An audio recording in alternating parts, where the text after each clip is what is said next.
শিবশঙ্কর বাবু ছিলেন একেবারে সোজাসাপটা সাধারণ একজন মানুষ। তিনি তার স্ত্রীর সঙ্গে দিল্লির রাস্তার ধারে ফুটপাতে থাকতেন। বয়সের সঙ্গে সঙ্গে দুজনেই বয়স্ক হয়ে পড়েছিলেন। তাদের পরিবারে 2 ছেলে, 2 পুত্রবধূ, নাতি নাতনি সবই ছিল। কিন্তু ছেলে বউদের আচরণে কষ্ট পেয়ে তারা বাড়ি ছেড়ে চলে আসেন। সেই থেকেই তাদের আশ্রয় হয়েছে রাস্তার ধারে। শিবশঙ্কর বাবু বাস স্ট্যান্ড আর রেল স্টেশনে গান গেয়ে টাকা উপার্জন করতেন। মানুষ তার গান খুব মন দিয়ে শুনত, কারণ এত বয়স হওয়া সত্ত্বেও তার গলায় ছিল অপূর্ব মাধুর্য। একদিন তিনি গান গাইছিলেন, তখন কয়েকজন লোক বলল, আরে আপনি তো দারুণ গান গাইছেন। এই বলে তারা তার ভিডিও বানাতে লাগলো। শিবশঙ্কর বাবু বললেন, সময়ই সব কিছু শেখায়। আগে শখ করে গান গাইতাম, আজ দুঃখ নিয়ে গান গাই। পেটের দায়ে করতে হয়। এত বয়স হয়ে গেছে যে ভারী কাজ আর করা সম্ভব নয়, তাই নিজের কণ্ঠস্বরকেই কাজে লাগাচ্ছি, যাতে আমার স্ত্রীকে দুমুঠো ভাত খাওয়াতে পারি। তিনি আরো বললেন, কিন্তু এই বয়সে শরীরও আর ঠিকমতো সঙ্গ দেয় না। একজন লোক জিজ্ঞেস করলো, এত ঠান্ডা, আপনার গায়ে সোয়েটার টুপি কিছুই নেই, খুব ঠান্ডা লাগছে না? শিবশঙ্কর বাবু চোখ মুছতে মুছতে বললেন, ঠান্ডাও লাগে আর খিদেও লাগে, কিন্তু এই দুজনের লড়াইয়ে খিদেটাই সবসময় বেশি যন্ত্রণা দেয়। তাই ঠান্ডাকে উপেক্ষা করে খিদে মেটাতেই বেরোতে হয়। এই কথা শুনে আশেপাশে থাকা সবাই একটু একটু করে টাকা দিল। শিবশঙ্কর বাবু সবার প্রতি কৃতজ্ঞতা জানিয়ে সেখান থেকে চলে গেলেন। প্রতিদিনই তিনি এভাবে বাস স্ট্যান্ড আর রেল স্টেশনে গান গেয়ে ভিক্ষা করতেন। তবে তার একটি মেয়ে ছিল, যে তাকে কখনো টাকা না দিয়ে খাবার দিত। সেই দিনও মেয়েটি যখন তাকে খাবার দিচ্ছিল, তখন শিবশঙ্কর বাবু তার কাছে টাকা চাইলেন। মেয়েটি অবাক হয়ে জিজ্ঞেস করলো, বাবা, আজ কি হলো? আজকে খিদে লাগেনি? শিবশঙ্কর বাবু চোখে জল নিয়ে বললেন, মা, তুমি তো প্রতিদিন আমাকে খাবার দাও, কিন্তু একা খেতে আমার মন মানে না, তাই তোমার দেওয়া খাবার রেখে দিই। কিন্তু দাদির কাছে পৌঁছতে পৌঁছতে খাবারটা নষ্ট হয়ে যায়, আর সারাদিনে এতটুকুই রোজগার হয় যে একজনেরই পেট ভরে, তাই আজ তোমার কাছে টাকা চাইলাম। মেয়েটি তার কথা মেনে নিল, কিন্তু মনে মনে ভাবলো, সত্যি বলছেন নাকি এটা টাকা রোজগারের নতুন কৌশল, কে জানে। ট্রেনের শেষ স্টেশনে সবাই নামলো। সেই মেয়ে মীরা সেখানেই নামলো। শিবশঙ্কর বাবুর কথা সত্য কি না জানার জন্য সে তাকে অনুসরণ করার সিদ্ধান্ত নিল। স্টেশনের বাইরে একটি গাছের নিচে সে দেখল একটি ত্রিপল টাঙানো। শিবশঙ্কর বাবু তার ভেতরে ঢুকলেন। ভেতরে একটি বৃদ্ধা বসেছিলেন। শিবশঙ্কর বাবু তার পাশে বসে টাকাগুলো গুনতে লাগলেন। এই দৃশ্য দেখে মীরার চোখে জল চলে এলো। মীরা একটি ইউটিউবে হেল্পিং চ্যানেল চালাতো এবং একটি স্বেচ্ছাসেবী সংস্থার সঙ্গেও যুক্ত ছিল। সে সঙ্গে সঙ্গে তার সংস্থার লোকজনকে ফোন করলো এবং ওই বৃদ্ধ দম্পতির জন্য গরম কাপড়ের ব্যবস্থা করতে বলল। এত ঠান্ডায় তারা দুজন শুধু একটি পাতলা চাদর গায়ে দিয়ে বসেছিল। ত্রিপলটাও এত পাতলা ছিল যে ঠিকমতো ঠান্ডা আটকাতে পারছিল না। কিছুক্ষণ পর সংস্থার লোকজন নতুন কাপড় আর কিছু খাবার নিয়ে এসে হাজির হলো। এত লোক দেখে শিবশঙ্কর বাবু অবাক হয়ে মীরাকে বললেন, কি ব্যাপার মা, তুমি তো শুধু দেখতে এসেছিলে, আমি সত্যি বলেছি না মিথ্যে? দেখো, আমি একটাও মিথ্যে বলিনি। আমাদের মতো গরিবদের দুবেলা খাবার তো দূরের কথা, পরার মতো একটা ঠিকঠাক কাপড়ও জোটে না। এই কথা বলতে বলতেই তিনি কেঁদে ফেললেন। মীরা বলল, না, আমি আপনাদের মতো মানুষের সাহায্য করতে চাই। প্রতিদিন আপনাকে বাস স্ট্যান্ডে দেখতাম, আজ আপনাদের সাহায্য করার ইচ্ছেতেই আপনাদের পিছু নিয়েছি। এই নিন আপনাদের দুজনের জন্য কিছু গরম কাপড়, আর এখন থেকে আপনারা আর এখানে থাকবেন না, চলুন, আমাদের সঙ্গে চলুন। শিবশঙ্কর বাবু অবাক হয়ে জিজ্ঞেস করলেন, কোথায় নিয়ে যাবে? মীরা তার হাত ধরে বলল, আমাদের বৃদ্ধাশ্রমে। সেখানে আপনার মতো অনেক মানুষ থাকেন, আমাদের কোনো কষ্ট হবে না। কিন্তু শিবশঙ্কর বাবু চিন্তিত গলায় বললেন, আমি ভুল না করলে ওখানেও তো কিছু খরচ লাগে, তাই না? শুনেছি টাকা না দিলে সেখানে থাকতে দেয় না, আর যখন সন্তানরা খরচ দেয় না তখন সেখান থেকেও বের করে দেয়। কোথাও এমন না হয় কয়েকদিন রেখে আমাদের সেখান থেকেও বের করে দিল, আর এই জায়গাটুকুও হাতছাড়া হয়ে গেল। অনেক কষ্টে তো এই ত্রিপলটার ব্যবস্থা করেছি, তবে আমি শুধু এটুকুই বলবো, তোমরা আমাদের গরম কাপড় দিয়ে খুব বড় উপকার করেছ। আমাদের আর কিছুই চাই না, এখানে আমাদের কোনো অসুবিধা নেই।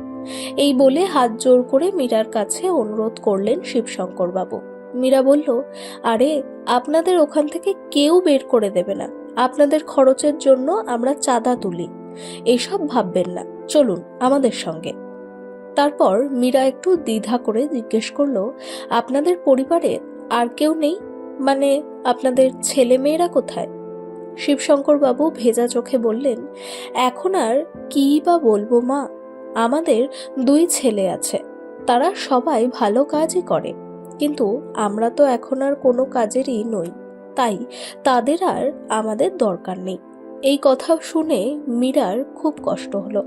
সে বলল, বাবা, সন্তানরা যখন ছোট থাকে তখনও তো তারা কোনো কাজের থাকে না, তবুও মা বাবা নিজের সব কিছু ত্যাগ করে তাদের লালন পালন করেন।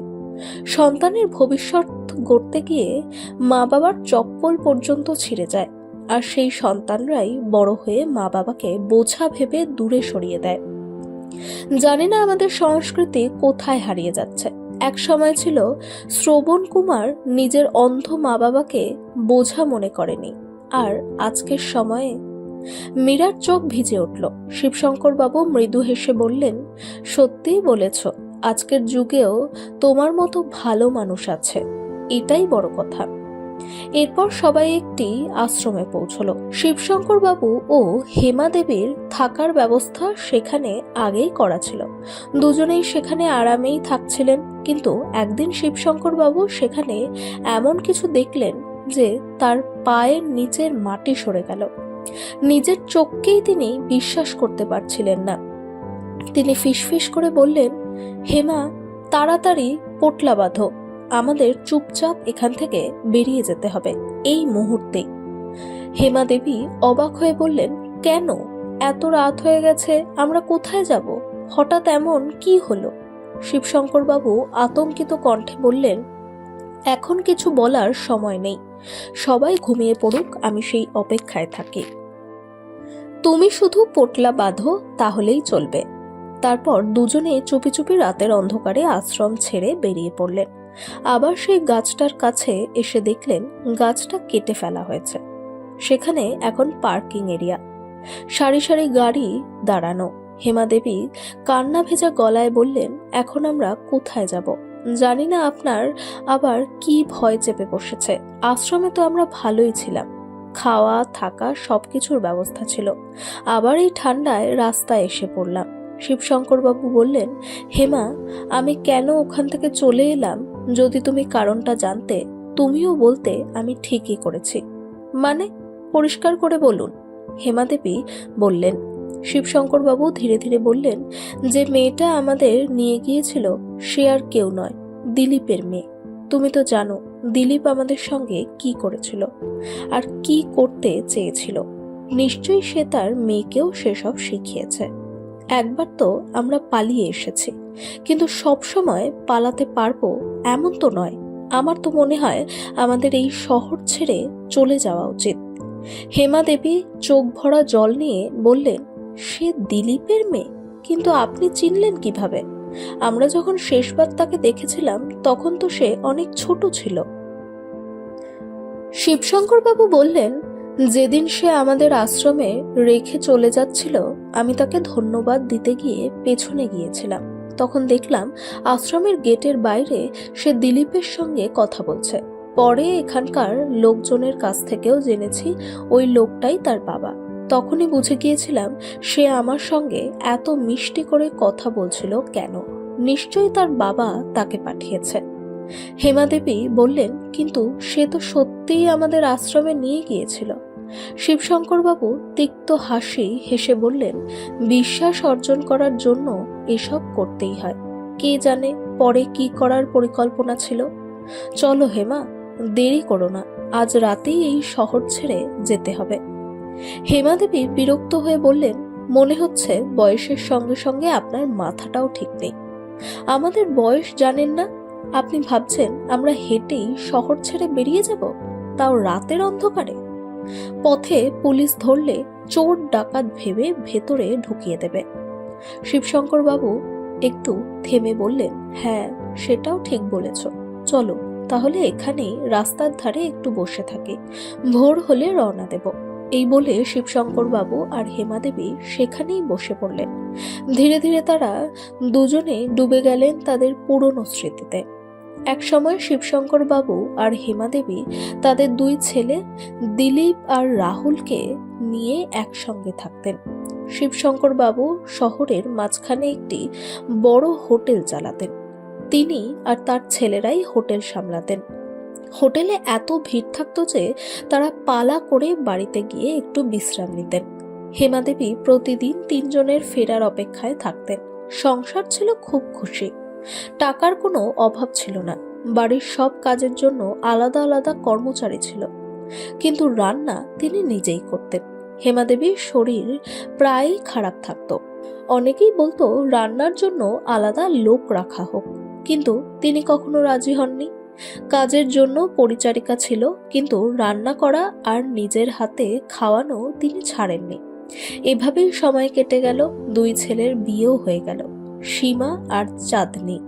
প্রথমে মিলেমিশেই থাকতো, কিন্তু ধীরে ধীরে ঝগড়া বাড়তে লাগলো। ভেতর থেকে ভেঙে যেতে লাগলো পরিবার।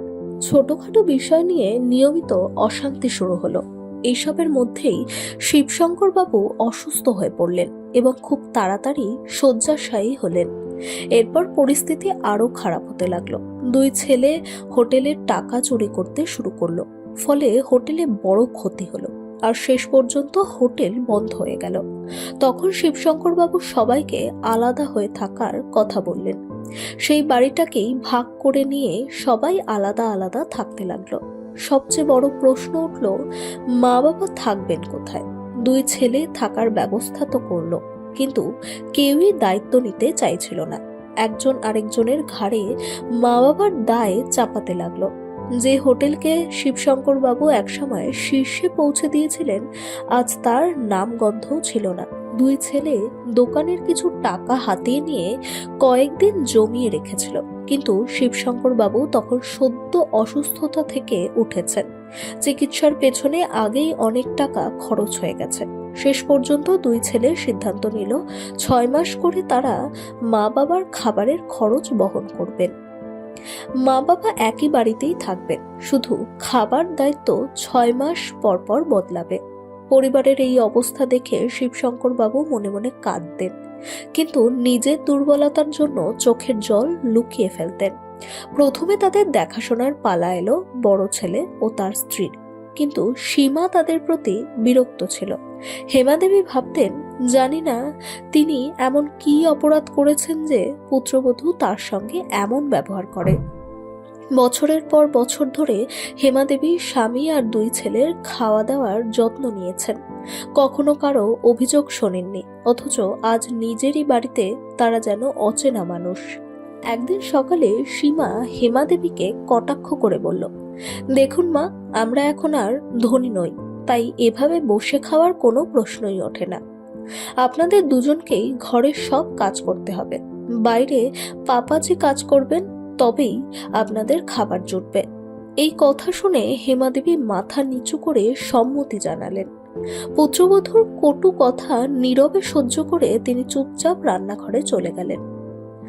সারাদিন অক্লান্ত পরিশ্রম করলেও সীমা খাবার দেওয়ার সময় তাচ্ছিল্যের সুরে বলতো, কিছু মানুষ কি ভাগ্য নিয়েই আসে, ফ্রিতে খায়, আর খাওয়ানো মানুষটাই সব সময় পিষে যায়।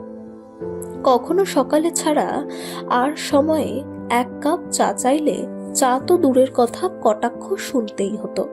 আর কোনোদিন যদি হেমাদেবী নিজে রান্নাঘর থেকে খাবার নিতে যেতেন, তখন পুত্রবধূ তার হাত থেকে থালাটা কেড়ে নিত, এমনকি লাঠি দিয়ে মারধরও করত। অসহায় হেমাদেবী নীরবে সব সহ্য করতেন। এভাবেই দিন কাটতে লাগলো। ধীরে ধীরে তারা আরো উদ্ধত আর নিষ্ঠুর হয়ে উঠল। এখন একদিন পর পর খাবার দিত, তাও আবার দু একটা বিস্কুট আর চা দিয়ে বলতো, আমাদের আয় এমন নয় যে নিজের পেটই ঠিক মতো ভরে, তোমাদের খাওয়াবো কোথা থেকে? আমাদের জন্যই বাড়িতে রান্না হয় না, কিন্তু নিজেরা ঘরের ভেতর লুকিয়ে বাইরে থেকে খাবার এনে খেত। শিবশঙ্কর বাবু আর হেমা দেবী দুজনেই নিঃশব্দে কাঁদতেন, কিন্তু একে অপরের সামনে চোখের জল ফেলতেন না। এরপর পালা এলো রাহুল আর চাঁদনির। শিবশঙ্কর বাবু ও হেমা দেবী এবার অনেক আশা নিয়ে তাদের দিকে তাকিয়েছিলেন, কিন্তু রাহুলের চিন্তা ছিল একেবারেই আলাদা। সে বাবা মাকে খাওয়ানোর বদলে তাদের ব্যবহার করে টাকা কামানোর পরিকল্পনা করেছিল। রাহুল শিবশঙ্কর বাবুকে বলল, বাবা, আপনি তো জানেনই আমাদের হোটেল বন্ধ হয়ে গেছে। আমি আবার সেটাকে দাঁড় করাতে চাই। আপনি যদি আমার সঙ্গে থাকেন তাহলে আবার সব ঠিক হয়ে যাবে। দাদা আপনাদের খুব কষ্ট দিয়েছে, তাই আমি চাই না আপনারা আবার ওদের কাছে যান। আপনি তো সবসময় মাথা উঁচু করে বেঁচেছেন, আগামীতেও তেমনই থাকবেন। আমি একটা রেস্টুরেন্টে আপনার কথা বলেছি। কিছু না, আপনাকে শুধু বসে হিসাবপত্র দেখতে হবে, তার জন্য বেতনও পাবেন। আর মা তো রান্না করতে ভালোবাসেন, মায়ের জন্য সেখানেই কুকের কাজের ব্যবস্থা করেছি। আমরা সবাই মিলে কাজ করব, টাকা জমাবো, খুব তাড়াতাড়ি আবার নিজের হোটেল খুলে ফেলবো, দেখবেন। রাহুলের কথা শুনে শিবশঙ্কর বাবু আর হেমা দেবী খুশিতে ভাবলেন, চলো, অন্তত একজনকে তো ভালো সংস্কার দিতে পেরেছি। এই ভেবে দুজনেই রাজি হয়ে গেলেন। এই বয়সেও তারা পুরো মন প্রাণ দিয়ে কাজ করতে লাগলেন। শিবশঙ্কর বাবু রাহুলের কথায় বিশ্বাস রেখে অক্লান্ত পরিশ্রম করছিলেন, আর ওদিকে রাহুল আর চাঁদনি নিজেদের পরিকল্পনা সফল হতে দেখে খুব খুশি। তারা শিবশঙ্কর বাবু আর হেমা দেবীর টাকায় আরামে জীবন কাটাচ্ছিল। ইচ্ছে করেই সকালে বাড়ি থেকে বেরিয়ে যেত, এই বলে যে কাজে যাচ্ছে। সন্ধ্যায় ফিরত ঠিকই, কিন্তু সারাদিন বন্ধুদের সঙ্গে জুয়া খেলে। একদিন শিবশঙ্কর বাবু নিজের চোখে রাহুলকে জুয়া খেলতে দেখে ফেললেন। বাড়ি ফিরে সব কথা হেমা দেবীকে বললেন, চলো ওর সঙ্গে কথা বলি, কি জানি খারাপ সঙ্গেই পড়েছে কিনা, বৌমাকেও জানাবো। এই ভেবে দুজনেই যখন কথা বলতে গেলেন, তখন যা শুনলেন তাতে তাদের পায়ের নিচের মাটি সরে গেল। চাঁদনি হাসতে হাসতে বলছিল, তোমার মাথার বুদ্ধির তো তুলনা নেই। দাদা বৌদি ওদের বোঝা ভেবে নিজের টাকা খরচ করে ফেলেছে, আর আমরা ওদের দিয়েই নিজের পকেট ভরছি। ওরা কাজ করছে আর আমরা আরাম করছি। এভাবেই বোকা বানিয়ে পুরো বাড়ি আর হোটেলের জমিটা নিজের নামে করিয়ে নেব। তারপর দাদাদের কাছ থেকে কম দামে কিনে আবার বিক্রি করব। সবাই তাকিয়ে দেখবে, আর যদি ওরা বেশি নাক গলায়, বলবো বুড়ো বয়সের মানুষ পাগলের মতো আচরণ করে, তখন ওদের পাগলা গারোতে পাঠিয়ে দেব। ঝামেলাও মিটে যাবে। একবার হোটেলের জমিটা ফিরে এলেই হলো। এই বলে দুজনেই হেসে উঠল। শিবশঙ্কর বাবু আর হেমা দেবী এক মুহূর্ত দেরি না করে সেই বাড়ি ছেড়ে বেরিয়ে গেলেন। তারা ভাবলেন রাস্তায় থাকলেও চলবে, কারণ এমন সন্তানদের মুখ আর দেখতে চান না। এই ভেবে রাতের অন্ধকারেই তারা বাড়ি ছেড়ে বেরিয়ে পড়লেন। তখন থেকেই তাদের দিন কাটতে লাগলো রাস্তায়। মনে মনে ভাবতেন, কে জানে এরা একদিন আমাদের মেরেই ফেলতে পারে। কাউকে কিছু না জানিয়ে তারা বাড়ি ছেড়ে চলে যান। সারা রাত কাঁদতে কাঁদতে এক জায়গায় শুয়ে পড়েন। সকালে চোখ খুলতেই দেখেন মীরা তাদের সামনে দাঁড়িয়ে। দুজনেই ভীষণ অবাক হয়ে যান। তারা কিছু বলার আগেই মীরা বলল, কি হয়েছে, এভাবে চলে এলেন কেন? আপনারা ভেবেছিলেন বাবার মতো আমিও খারাপ হব? দাদু শব্দটা শুনে দুজনেই বিস্ময়ে মীরার দিকে তাকালেন। মীরা তাদের জড়িয়ে ধরে কাঁদতে কাঁদতে বলল, দাদু, শুরু থেকেই আমি জানতাম আপনারাই আমার দাদু ঠাকুমা। আপনাদের ছবি আমি আগেই বাড়িতে দেখেছি। আমি ইচ্ছে করেই বাড়িতে আপনাদের সঙ্গে অচেনা সেজে দেখা করেছিলাম, কারণ জানতাম যদি আমার বাবার পরিচয় জানেন তাহলে ঠিক যেমন গতকাল করলেন তেমনই করতেন। কিন্তু দাদু, আপনি হয়তো জানেন না, আমি এখন আর মা বাবার সঙ্গে থাকি না। আসলে কাকু আর বাবার অত্যাচার আপনাদের ওপর আমরা নিজের চোখেই দেখেছি। তখন আমরা খুব ছোট ছিলাম, কিছু বলার সাহসই হতো না, আমাদের চুপ করে থাকতে বাধ্য করা হতো। কিন্তু দাদু, এইসব কথা আমি মনে গেঁথে রেখেছিলাম। আর আজ যখন আমি নিজের পায়ে দাঁড়িয়েছি, তখন আপনাদের খুঁজে বের করেছি। জানেন দাদু, মা বাবা কাকু সবাই ধরে নিয়েছে আপনারা মারা গেছেন, যাতে তারা নিশ্চিন্তে বাড়ি আর হোটেলের জমি ভোগ করতে পারে। কিন্তু তারা জানে না এবার রাস্তায় থাকার পালা আসলে ওদেরই। শিবশঙ্কর বাবু অবাক হয়ে বললেন, তুমি কি বলছো? আমরা কিছুই বুঝতে পারছি না। শিবশঙ্কর বাবু বিস্মিত হয়ে বললেন। তখন মীরা সব বুঝিয়ে বলল, দাদু, এখন আপনি আর সাধারণ মানুষ নন। দেখুন, যেদিন আপনি গান গেয়েছিলেন, সেদিন কেউ আপনার গান ভিডিও করে ইন্টারনেটে আপলোড করে দেয়। সেই ভিডিও ভাইরাল হয়ে যায়।